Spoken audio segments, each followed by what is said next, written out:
to Germany. From Alaska to Puerto Rico. All over the world, the United States Army is on the alert to defend our country, you, the American people, against aggression. This is the big picture. An official television report to the nation from the United States Army. Now, to show you part of the big picture, here is Sergeant Stuart Queen. With this issue of the big picture, we begin a series of special reports for the next 6 weeks. We will inspect the continental armies of the United States. Will be conducted on a guided tour of their principal units and installations. In these first-person reports, we'll learn of their missions and see just how they are being fulfilled. All Americans are vitally interested in the defense of their country. But if you live in the northeastern portion of America, it is only natural that you be particularly interested in the Army which is based in that section, the First Army. Our story today is First Army. We'll roam through the 8 states which are included in its territory, see and hear what it is doing, talk to the soldiers who are keeping it at top strength. First stop is America's largest city, where Lieutenant John Mortimer is waiting to pick us up for a guided tour of First Army. Our story begins at the battery at the tip of Lower Manhattan. You board a ferry for Governor's Island, headquarters of the First Army. Groups of soldiers and Army civilians are making the trip too. They're on their way to work at a post which has a long and honored history in America's defense efforts. As we roll up to the bow of the boat, we can see Governor's Island across the short strip of water in New York Harbor.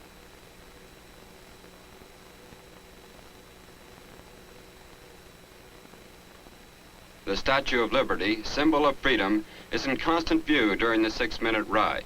Then the ferry noses into its slip.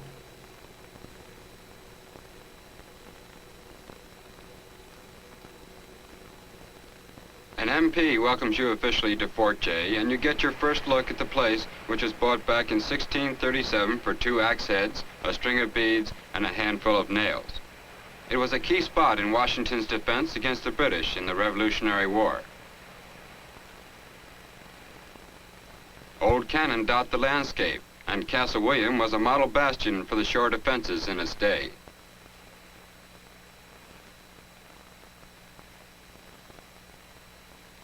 These fortifications were built at the beginning of the 19th century, and a military prisoner chiseled this scene, the original seal of the old War Department.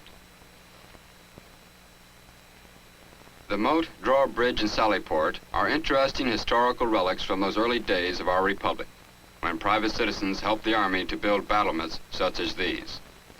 The man entrusted with the responsibility for fulfilling the mission of First Army lives here. And now to the General's office. This Lieutenant General Withers A. Burris, Commanding General, 1st United States Army. Welcome to the First Army. Sir, just what is First Army? First Army is a continental army. That is, its job is here in the United States. Its territory extends from the northern borders of Maine to the southern borders of New Jersey, and includes all of the New England states as well as New York and New Jersey. And what is the job of First Army, General? Its big job is to accept men and women into the Army and train them to be soldiers. We send them when and where they are needed, receive them when they get back, and return them to civil life when their tour is ended. That's one job. We train and support the National Guard and the Army Reserves. We care for and support virtually all the Army installations in our area, whether they belong to First Army or to some other branch of the military establishment. And last but not least, First Army is kept ready for any disaster, riot, or emergency in this area where armed force might be necessary. This, as you know, could be right in your hometown. You have learned of the mission of the First Army from its leader. Now for a look at it in action. First stop is about a mile away, back to downtown Manhattan. This doorway at 39 Whitehall is a familiar sight to many men in uniform. More soldiers enter the service here at the main induction station than at any other spot in the country. About 100 men a day go through here. Here is where the best medical service in the world begins.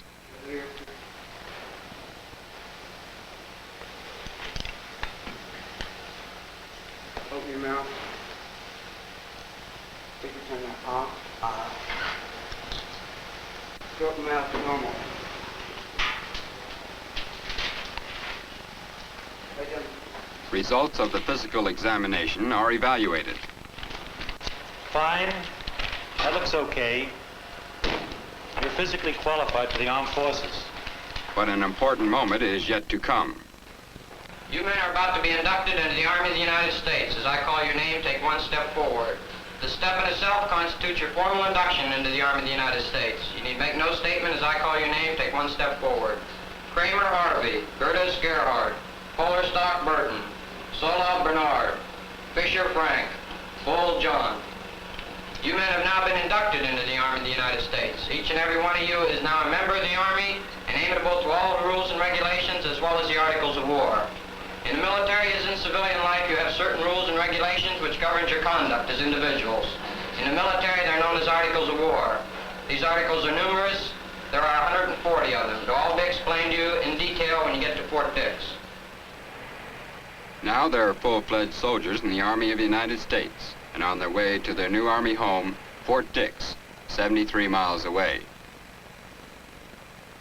Things move swiftly here at Fort Dix like a well-oiled machine. More than 150,000 soldiers have had basic and specialized training at this reception center in the last 6 years.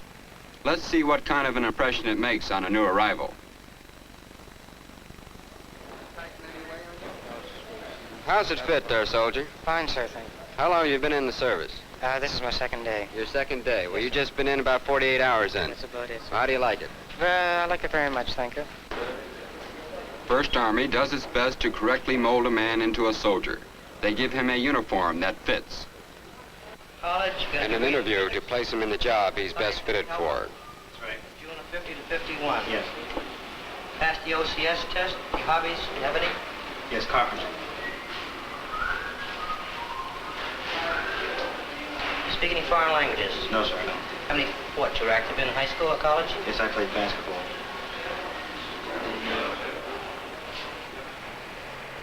Then the toughening and training begin.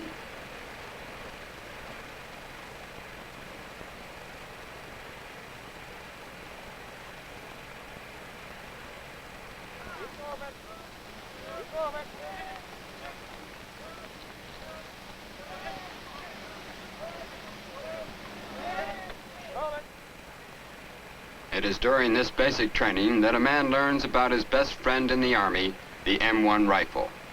Keep that weapon up in this manner, 2 hands on it. We say low crouch. I do not want you to bend down in this manner. And something for which there is no substitute is the sound of bullets whizzing overhead and the necessity for keeping close to the ground.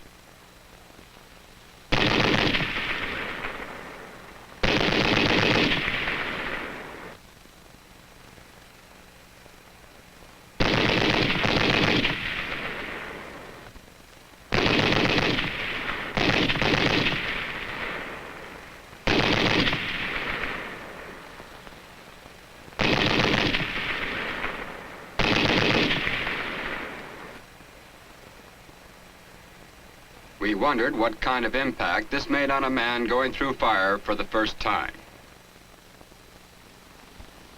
How was it, soldier? Oh, it was pretty tough, but it's worth it in the long run. Well, you think you could do it in combat if it were necessary? Yes, I think I could. Well, be sure and keep your head down. Thanks a lot. Thank you, sir.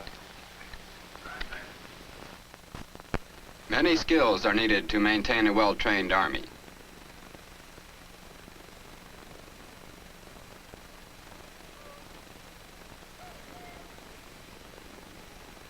On a typical day at Fort Dix, you see evidence of many kinds of schooling. Men on their way to cooking class, learning to maintain vehicles, communications by radio, or climbing a pole. These men are members of the 716th Military Police Battalion. Like most outfits on this post, they function as a training unit, but they also have another purpose. That is to stand as the First Army Ready Reserve. They're ready in case of disaster. This type of training adds to their ability to cope with any situation in a local or national emergency. We consulted Colonel Moody, commander of the 716th, about their mission. But just how does your unit function, Colonel? The 716th Military Police Battalion has the mission to perform internal security measures and provide general military police service in the zone of the interior or in a communications zone overseas. Well, now, if there was a disaster in New York City, how long would it take your battalion to get in action? It would take us approximately 4 hours to get our men and equipment ready to move. Well, let's hope that occasion never arises. Thank you. We leave Fort Dix, First Army's huge training center, devoted to schooling and training thousands of military personnel.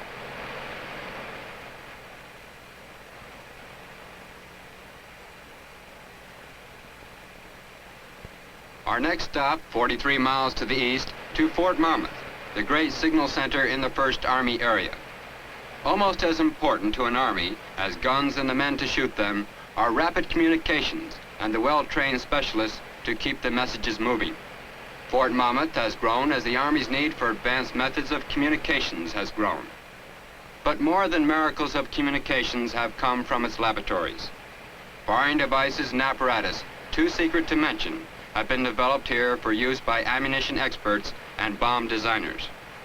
We're traveling now toward the main post along Memorial Drive, named for commemorative plaques placed here in tribute to Signal Corps personnel who died gallantly in the defense of their country. And we turn off to see something which is not usually thought of in these days of electronic miracles. Yes, those are pigeon coops. Are pigeons still useful in the Army, Sergeant? Yes, sir. They're still being used right now in Korea. We've shipped over 200 to Korea these operations. Well, now, this must be one of your pet birds here. Oh, yes. This is G.I. Joe. This is one of the most famous birds in military history. He's credited with saving the lives of 1,000 British soldiers at Calvia Vecchia in Italy. And he was decorated by the British government. The Lord Mayor of London awarded him the Dickin Medal for gallantry. Well, how old is G.I. Joe? Sir, old Joe is 11 years old. He was hatched in 1942. I see. Well, this is very interesting. Thank you so much. All right, sir. Very glad to keep communications that can pass all levels of command messages, soldiers have to be well trained and drilled. It is here at the signal school that such training is given. Set for another walkie-talkie. The complete radio set weighs only 21 pounds, whereas the old walkie-talkie weighs nearly 38 pounds. Every post has a place of worship, but Fort Monmouth Chaplain Morielli is a man known throughout the Army, and we thought we'd stop for a few words with him. Captain Morielli, when a man gets in uniform, does he tend to neglect his religious obligations at all? On the contrary, we feel that a man is not neglecting his religious obligations when he gets in the Army. In fact, they may be strengthened. We feel that on this post in particular, and in the Army in general, the very fact that Army attendance in Army chapels is believed to exceed the attendance in civilian communities of comparable size is an indication of the spiritual interest that these men have. For example, recently, we were able to beautify part of our chapel as a result of contributions. That is, we used contributions from our men to add various things to the chapel. And that, too, to us is an indication of the interest that our men have in spiritual affairs. Well, you certainly have a very nice chapel here. Nice to chat with you, Chaplain. Thank you. But the big story at Fort Monmouth is behind closed, well-guarded doors, where Army experts build weird and wonderful devices with a clear purpose in mind, to keep our Army powerful in war and peace.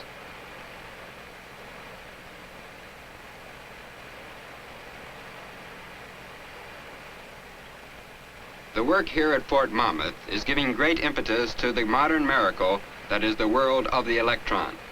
It is here that the eyes and ears of the Army are corrected for the best sight and sound that can be achieved. Next stop for the big picture camera is Massachusetts and Fort Devans. This is the home of the 278th Regimental Infantry Combat Team, an important 1st Army unit which is kept at combat readiness. These tanks of the regiment's tank company are in line preparing for today's training. That's Captain John M. Gasky, tank company commander, who is briefing his men on the problem ahead. Now, this afternoon we'll run off this attack problem again. 3rd platoon, you lead out. 2nd platoon next, and then 1st platoon. Going down the road in that order, one of the things we're going to be watchful for this afternoon... Word has come. The enemy is sighted and the powerful new M48 Patton tanks swing into action. They're on their way, not to fight exactly, but to learn how to fight.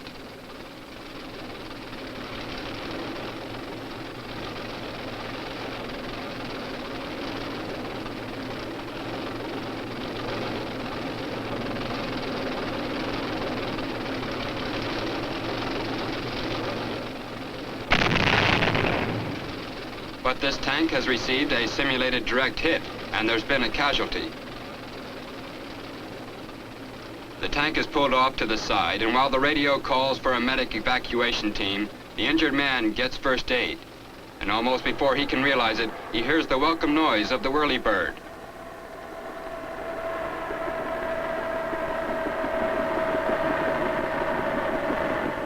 This was a common sight in Korea, where 16,000 injured men were rushed by helicopter to regimental collecting companies or mobile Army surgical hospitals within minutes after being hit.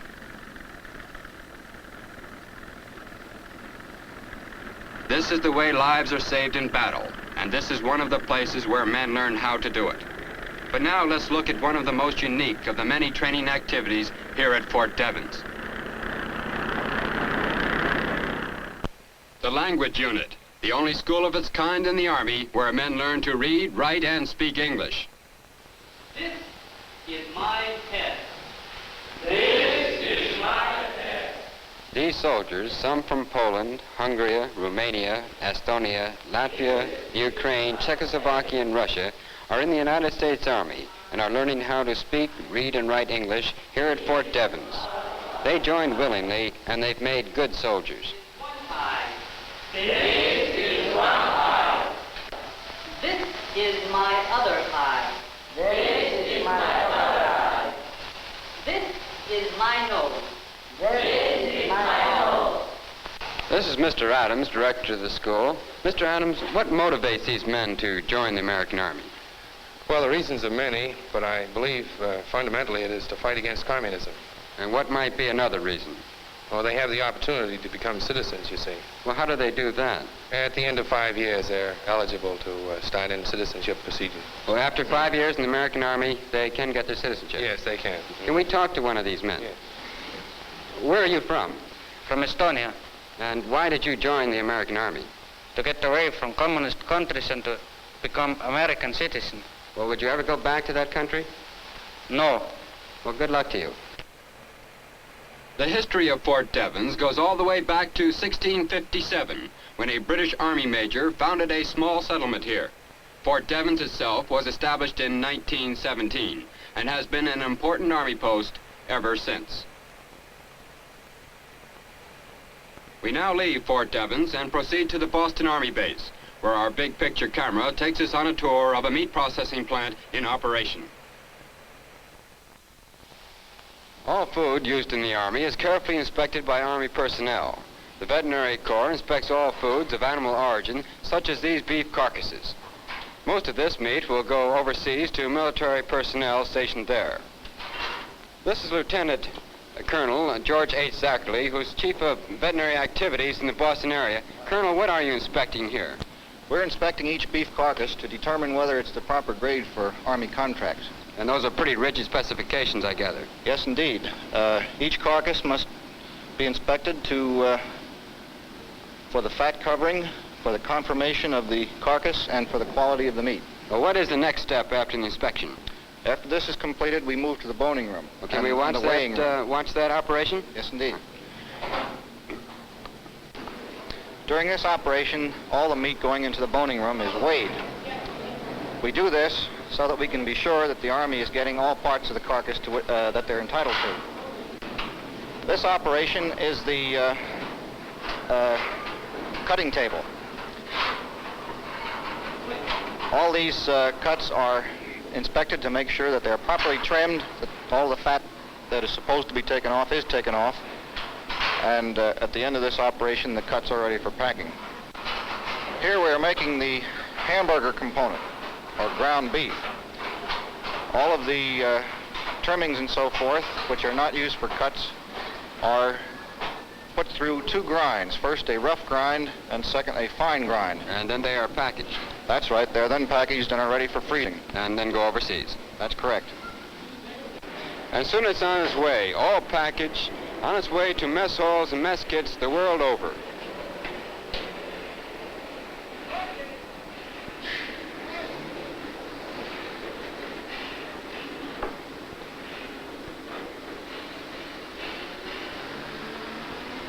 Now the big picture camera swings back to New Jersey and Camp Kilmer, where the band is out every day to either send off or welcome back the Army's very important persons. In this case, soldiers are returning from overseas.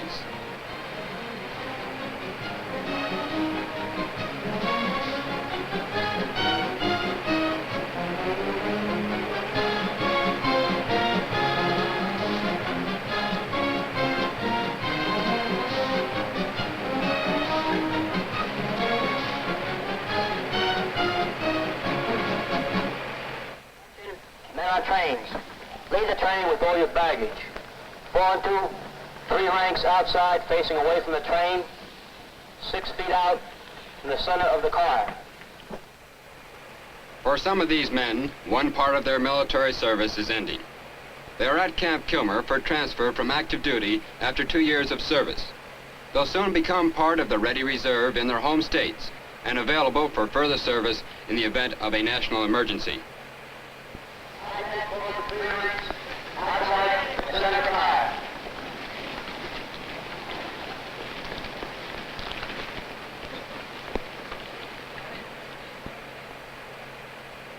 It takes 3 days to be processed through.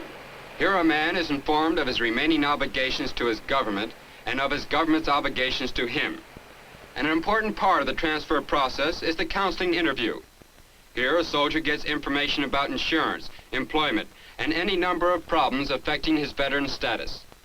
From 6,000 to 9,000 men go through here each month, each of them receiving careful screening of their records, a complete physical, and final pay. That man is going to the reserve, but Camp Kilmer is also a point of departure for overseas duty. Camp Kilmer is the Army staging area on the East Coast. It not only collects and moves men out, it prepares them for the job ahead. That's the task of an old soldier like Sergeant First Class Frank Thomas. What do you tell a man who's on his way overseas? What we of the Overseas Orientation Team tell them takes approximately 3 hours. We remind them that they're on their way to Europe, where they will face new duties and further training. We also tell them that the countries that they're going to see will be of a different sort than America. We remind them that the fact that they are American ambassadors and what the people of the foreign countries see with them will reflect directly upon America. So from there, we give them a short course on what the people will be like that they're living among. And what's the next step after that? The next step is to wait for available space on a ship. And then they're ready to go. That's correct. Thank you, Sergeant. And this sergeant is starting another phase in a long career. How many times you been through Camp Kilmer, Sergeant? 3 times. And where are you going now? Back to my outfit, 172nd Infantry Regiment, Germany. Well, how many years did it make for you with this re-enlistment? 13. Well, have a happy voyage. Yeah, thank you. Processing these men through here is a big job. That's a bit of Camp Kilmer's mission as part of the 1st Army. If you were to leave here on your way overseas, your next stop would be the New York port of embarkation. A vast project of the Army is the shipment of equipment and personnel to overseas installations. Here at the largest domestic transportation car terminal in the country, the Army has handled some 7 million measurement tons of cargo and over 500,000 passengers, embarking and debarking to and from points all over the world. Almost daily, American troops leave this port for their overseas assignments. This ship is taking replacements to Europe.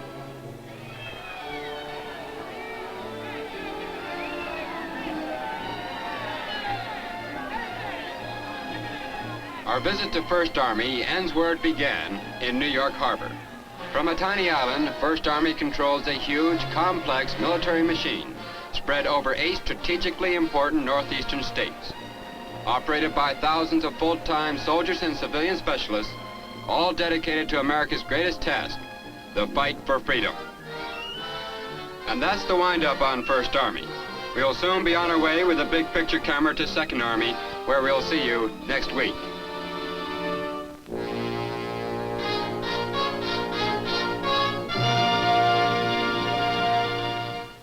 That's the story of First Army, one of the 6 armies ever vigilant within the continental limits of the United States.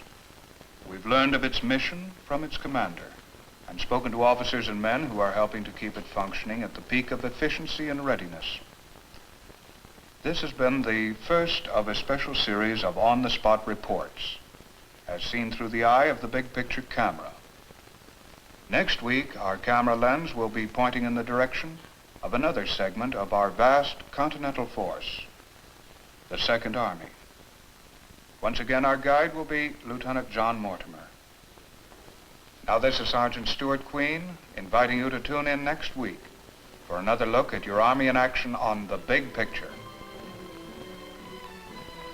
The Big Picture is a weekly television report to the nation on the activities of the Army at home and overseas. Produced by the Signal Corps Pictorial Center. Presented by the U.S. Army in cooperation with this station.